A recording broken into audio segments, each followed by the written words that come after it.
फागुन के त्योहार में मेरा देवाधिदेव महादेव माता पार्वती के साथ होली खेलता है, मेरा कृष्ण कन्हैया राधा रानी के साथ होली खेलता है। आप भी अपने इष्ट मित्रों के साथ होली खेलिए और दिल से खेलिए। एक बात बहुत ध्यान लगाकर सुनिएगा, एक बेलपत्री और उस बेलपत्री में एक चंदन की बिंदी और एक अक्षत का दाना मात्र रखकर भी अगर शिवालय पर चढ़ा दी जाती है, एक बेलपत्री, एक चंदन का बिंदी और चंदन फिर निवेदन करेंगे। आज के जमाने में तुम लोग सब घिसा घिसाया पड़ा पड़ाया डब्बी का सामान ले लेकर, वो नहीं, चंदन की मुठिया रखो, थोड़ा सा भी घिसो, जरा सा भी घिसो, उसकी एक बिंदी और एक चावल का दाना जब हम भगवान देवाधिदेव महादेव को समर्पित करते हैं, अपनी कामना कर कर समर्पित करते हैं, तो निश्चितता है कर भगवान उसका फल शीघ्र प्रदान कर देते हैं। भले आपने कुछ करा ना करा, उसका फल तुम्हें मिल जाता है। शरीर में बहुत बड़ा रोग हो गया, छूटने को तैयार नहीं है, बड़े बड़े इलाज करवा लिए, बहुत दिखा लिया, बहुत सब दूर इलाज करवाया, सब दूर दिखाया, पर मिटने को तैयार नहीं है, तो फिर अबीर का प्रयोग, एक चावल का दाना, एक श्वेत पुष्प और अबीर भगवान शंकर को समर्पित कर, धीरे धीरे धीरे धीरे शरीर का रोग अपने आप समाप्त होना प्रारंभ हो जाए। होली में मोटे मोटे डूंड जलाए जाते हैं। डूंडा की राख तैयार होती है, उसका कालापन जो तैयार होता है उसको उठाकर ले आए और कपड़े में उसको छान कर राख तैयार कर कर 3-4 बार छानने के बाद उस भस्म को 12 बजे से 1 बजे के बीच में शिव जी को समर्पित कर देता है और उस भस्म को उठाकर उसमें घी मिलाकर मस्तक पर तिलक लगाकर चले जाता है। वो जिंदगी में कभी हार नहीं सकता, विजय ही पाकर आता है, उसकी कभी हार नहीं हो सकता। 13 तारीख को रात्रि को होली जलेगी, 14 तारीख को खेली जाएगी। 5 मंदिर में हम भी केसरिया जल चढ़ाने के लिए बाबा को जाते हैं। महादेव की होली सीहोर में मनाते हैं, वो 15 मार्च की रहेगी। सीहोर में महादेव की होली होती है। आप लोग आए हो कभी? जैसे तुम्हारे ब्रज में होली होती है, ऐसे हमारे सीहोर में जिस दिन होली जलती है उसके दूसरे दिन नहीं, होली जलने के दूसरे दिन तो दुरणी होती है, उसके दूसरे मतलब जैसे आज होली जली है तो कल हमारे यहाँ महादेव की होली नहीं होगी, परसों होगी, ऐसा होता है। मतलब एक दिन बीच में छूटता है, क्योंकि उस दिन तो लोगों को सबके अपने अपने परिचितों के यहाँ जाना पड़ता है, कहीं कोई गमी में जा रहा है, कोई होली खेलने जा रहा है, कोई कुछ करने जा रहा है, तो उसके अगले दिन हमारे यहाँ महादेव की होली होगी। मैं सबसे निवेदन करूंगा, कभी मौका लगे तो हम सूचना देंगे आपको, सीहोर की कथा में बोलेंगे, तो कभी मौका लगे तो एक बार महादेव की होली खेलने के लिए आप सीहोर, कभी मौका लगे, तुम ब्रज की होली तो बहुत खेले होगे, एक बार महादेव की होली खेलने सीहोर आओ। हमारा कुबेरेश्वर बाबा भी होली खेलता है, ऐसा रंग में रंगता है कि वो फिर रंग कभी छूटता ही नहीं। एक ही दिन करते हैं वहां, बस एक तो कभी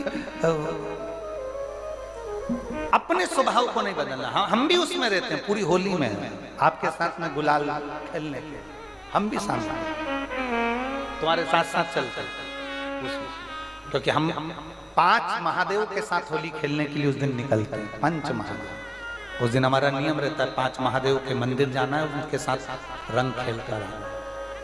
5 महादेव के साथ जो रंग खेला वो जिंदगी में पंचम इंद्री हो, चाहे वो कर्म इंद्री हो, चाहे वो ज्ञान इंद्री हो, चाहे वो मन रूपी इंद्री हो, ये सब भगवान के रंग में रंगी रहे, इसलिए हम 5 महादेव के साथ होली खेलने के लिए उस दिन निकलते हैं। कभी आपको मौका लगे तो आप अंदाजा लगाना, जो सीहोर के आसपास के हो या आसपास रहते हो, और छुट्टी मिल जाए तुम्हें होली के समय पर, तो उस समय पर स्मरण करना, जिस दिन होली जलती उस दिन नहीं, उसके दूसरे दिन भी नहीं, उसके तीसरे दिन शिव तत्व सुबह हम जल्दी उस समय 9 बजे होली खेलने के लिए बाबा के साथ निकल गए। शिव तत्व अहम से, अहंकार से दूर हो जाओ, दिवाली तुमको थोड़ा सा अभिमान सिखा सकती है, रक्षाबंधन तुमको थोड़ा सा अभिमान सिखा सकती है, मकर संक्रांति तुमको थोड़ा सा अभिमान सिखा सकती है। कई माताएं मकर संक्रांति पर सामान बांटती है, कोई कहेगी मैंने चलनी बांटी, कोई के मैं बाल्टी बांटी, कोई के मैं डब्बा बांटी, मैंने तो ये बांटा, मैंने तो थोड़ा सा अहंकार सिखा सकती है मकर संक्रांति भी। रक्षाबंधन भी तुमको अहंकार सिखा सकती है, मैंने तो देखो चांदी की राखी बांधी, मैंने सोने की राखी बांधी, मेरे बहन ने साड़ी दी, मेरे भाई ने ये दिया, मेरे भाई ने, वो भी अहंकार सिखा सकती है। दीपावली भी अहंकार सिखा सकती है कि मेरे पर्दे इतने के लगाए, सोफा सेट इतने का लिया, बेडशीट इतने के लिए, मैंने घर में रंगोली ऐसी डाली, मैंने गुजिया पपड़िया ऐसा बनाया, वो भी अहंकार सिखा सकती है। सारे त्योहार अभिमान सिखा सकते हैं, केवल एक होली ऐसी होती है जो अहंकार से विहीन सिखा सकती है।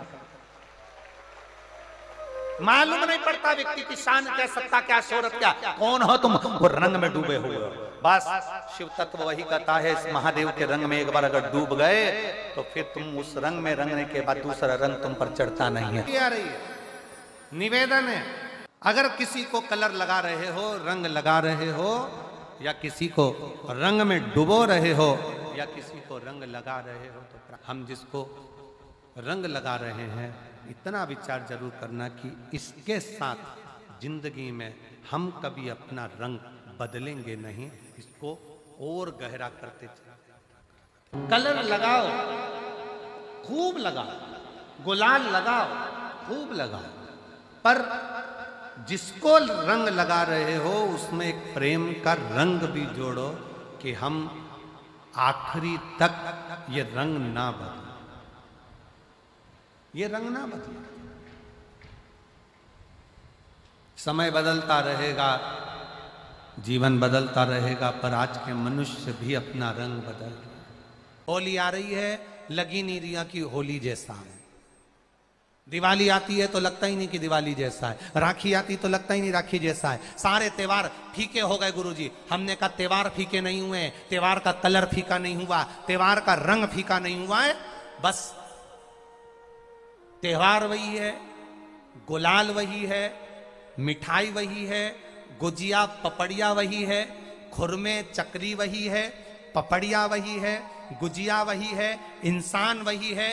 बस बाजार में से जो रौनक समाप्त नहीं हुई है, रौनक आपके भीतर की समाप्त हो गई। आपके भीतर इतनी ईर्ष्या भराती गई, इतनी ईर्ष्या भराती गई, इतनी ईर्ष्या भराती गई कि वो ईर्ष्या के कारण, उस अहंकार के कारण, उस अहम के कारण तुम एक दूसरे से मिलना पसंद नहीं कर पाते। पहले के लोग कहते थे हमारे यहाँ जब होली होती थी इतने लोग आते थे, मिलने जाते थे, गुलाल लेकर जाते थे। आजकल तो कोई दिखता नहीं है। कारण केवल इतना सा है, तुम्हारा अहंकार, तुम्हारा ईगो, तुम्हारा अभिमान तुम्हें अपने घर से बाहर नहीं निकालता। तुम घर से बाहर नहीं निकलते अपने अहंकार के कारण, अपनी काया के कारण, अपनी अभिमतता के कारण। आप दूसरे से मिलना पसंद नहीं करते। जरा सा कोई ने कलर लगाया तुम्हें क्रोध आ गया, जरा सा किसी ने गुलाल लगाया तुम्हें गुस्सा आ गया, जरा सा कोई आया भाभी जी भैया जी करके गुलाल लगा गया, तुम न न न न न न न न न कहां जाओ। इतने वीआईपी हो गए, इतने वीआईपी हो गए, इतने वीआईपी हो गए कि अपने त्योहारों से भी दूर हो गए।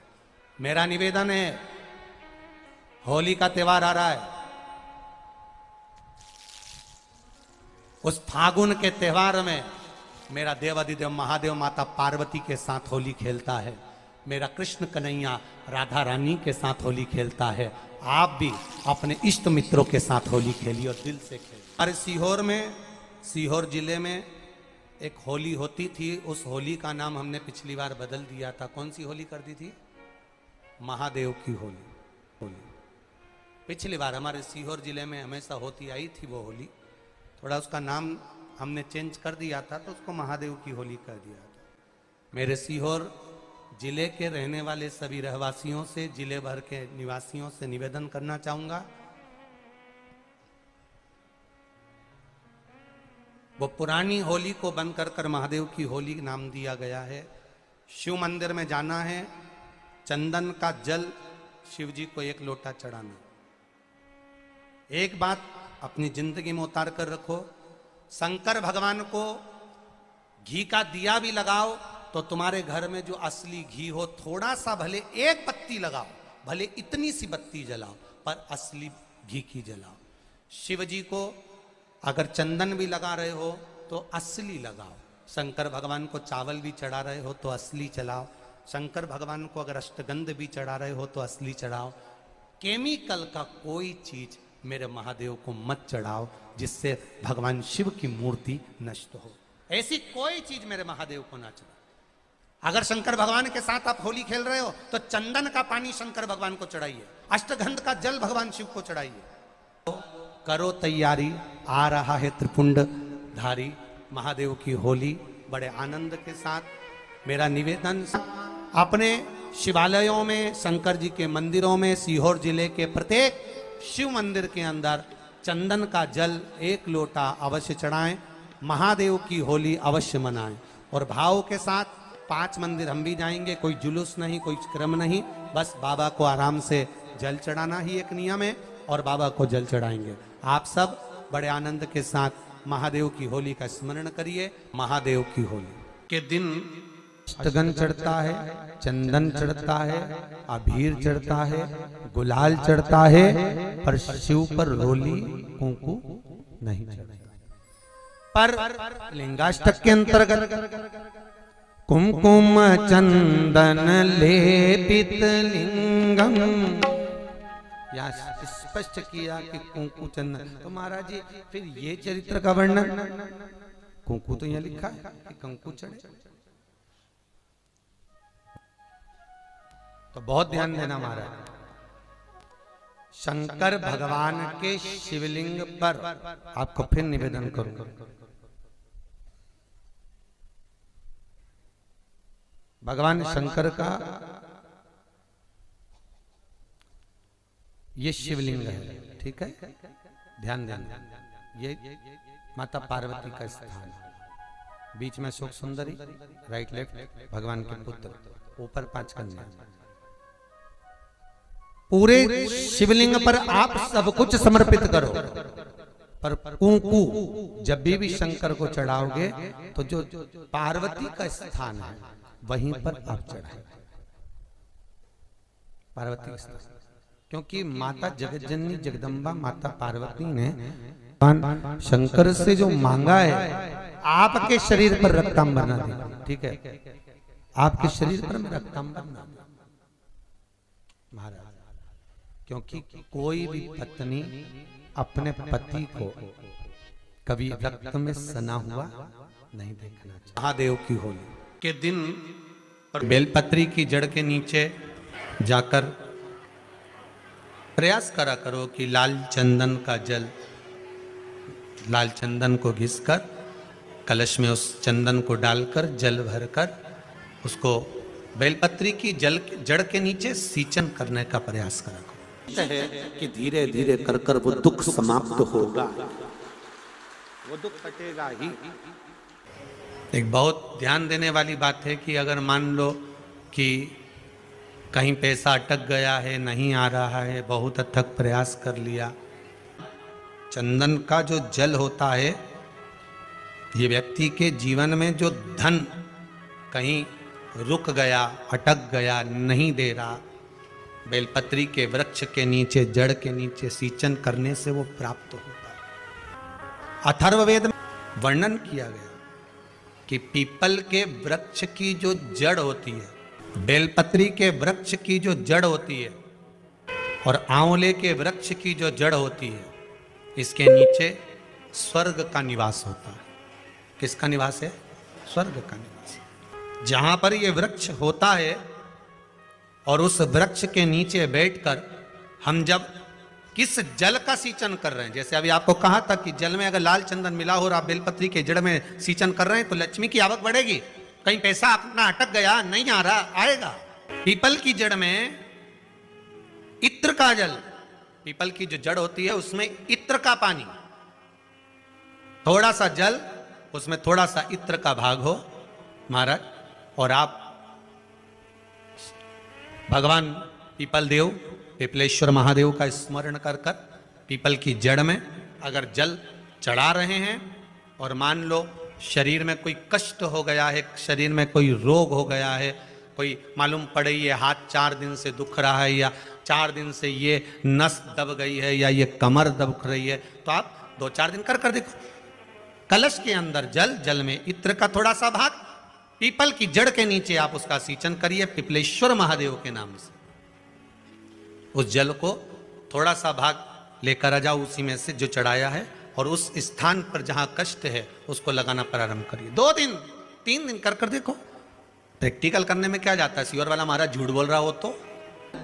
कभी कभी अगर ऐसा लगे जीवन में कि दुख बहुत ज्यादा आ गया है, बहुत तकलीफ आ गई है, तो लाल चंदन को घिस कर उस लाल चंदन का लेपन भगवान शंकर पर कर फिर पानी चढ़ाओ। अगर कोई संकट भारी है और निकट रहा,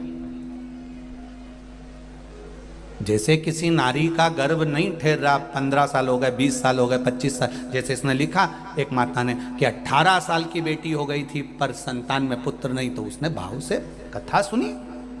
ऐसे आपके भीतर अगर 20 साल हो गए, 25 साल हो गए, 30 साल हो गए, संतान का सुख ही नहीं है, लाल चंदन का लेपन बाबा भोलेनाथ पर करना प्रारंभ करो। पीठिका पर लाल चंदन का लेपन करना प्रारंभ करो। लाल चंदन से बाबा का श्रृंगार करना प्रारंभ करो। एक बेलपत्री पर लाल चंदन, दोनों पत्ती नीचे वाली, जो नीचे